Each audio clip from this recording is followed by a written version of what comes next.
अस्सलाम वालेकुम दोस्तों, आउं महबूब उमर जो अॼु जे हिन वीडियो में असां सिखंदासीं त पंहिंजी एप्लीकेशन कीअं ठाहिजे, उहा बि बग़ैर कंहिं कोडिंग जे, बग़ैर कंहिं सॉफ्टवेयर जे, बग़ैर पैसनि जे, बग़ैर कंहिं कोर्स जे।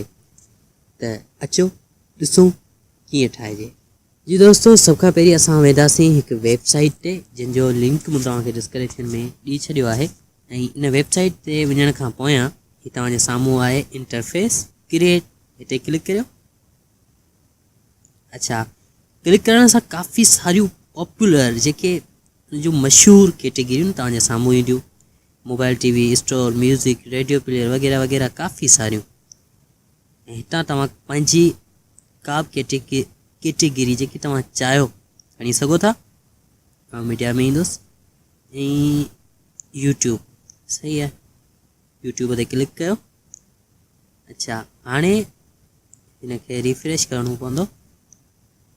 रिफ्रेश खां पोइ हिते आउं को बि लिंक लॻायां थो, मिसलन पेस्ट करिणो आहे मूंखे हिते, उनजे लाइ प्रमोट ऑलरेडी लिंक आहे। जी दोस्तों, जीअं मूं चैनल जो लिंक लॻायो, नेक्स्ट ते क्लिक कयो त हाणे मूंखां एप नेम पुछी रहियो आहे, मूं हुनजो नालो ॾिनो, उनखां पोइ नेक्स्ट कयो। नेक्स्ट खां पोइ ही मूंखां चए पियो त डिस्क्रिप्शन लिखो, यानी उन बाबति तहरीर लिखो, एप्लीकेशन बाबति। त तव्हां कुझु बि लिखी सघो था, XYZ,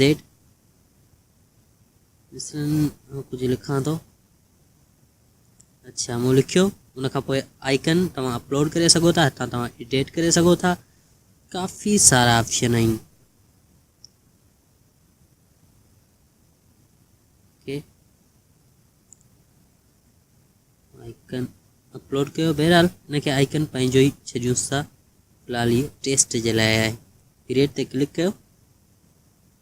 हाणे हिते तव्हां साइन इन थियो, जेकॾहिं तव्हां साइन इन न आहियो त साइन इन थियो, पंहिंजी ईमेल एड्रेस लॻायो, पासवर्ड लॻायो।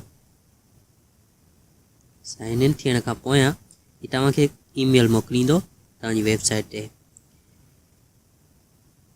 ओके दोस्तों, त उहो ईमेल मूं वटि अची चुको आहे, तव्हां ॾिसो पिया, हीअ ईमेल आहे। ऐं हिते वेरीफाई यूअर ईमेल ते मूं क्लिक कयो। क्लिक करण खां पोयां मुंहिंजी ईमेल वेरीफाई थी चुकी आहे।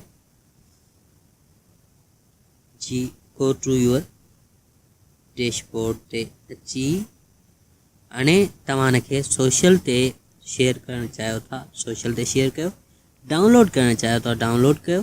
पब्लिश करणु चाहियो था प्ले स्टोर ते, त पब्लिश कयो। पर यादि रहे, प्ले स्टोर ते पब्लिश करण जे लाइ तव्हां वटि घटि में घटि $25 हुजणु घुरिजनि तव्हांजे क्रेडिट या डेबिट कार्ड में।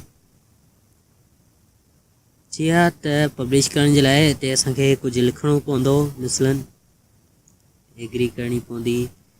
सभिनि खे टिक मार्क लॻायो, हिकु हिकु करे सभिनि खे। ऐं हुनखां पोयां ॿीहर जेकॾहिं तव्हां आइकन चेंज करणु चाहियो त करे सघो पिया। ऐं आइकन डाउनलोड थी वियो। हिते तव्हां कुझु स्क्रीन शॉट रखो, मिसलन मूं जेके कुझु स्क्रीन शॉट त न आहिनि, पर उन जा कुझु फ़ोटू आहिनि चैनल जे लाइ, उन सां रिलेटेड फ़ोटू वग़ैरह तव्हां रखी सघो था।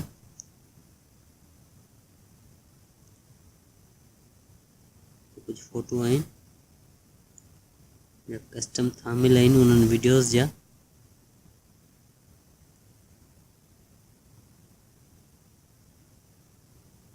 जी हा, उन रखण खां पोयां तव्हां नेक्स्ट ते क्लिक कयो।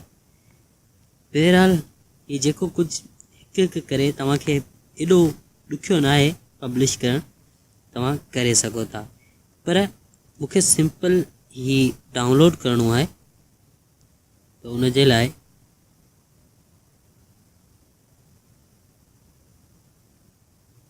मूंखे हेठि अचिणो पवंदो। जी दोस्तों, ही डाउनलोड थी चुको आहे। हाणे हिनखे तव्हां इंस्टॉल करे सघो था, हलाए सघो था पंहिंजी मोबाइल में। वधीक अहिड़ी दिलचस्प वीडियोज़ जे लाइ मुंहिंजे चैनल खे सब्सक्राइब ज़रूरु कजो। मिलां थो हुन खां वधीक दिलचस्प मालूमात वारी वीडियो में। तेसीं ताईं पंहिंजो ख़्यालु रखंदा। अल्लाह वाहे।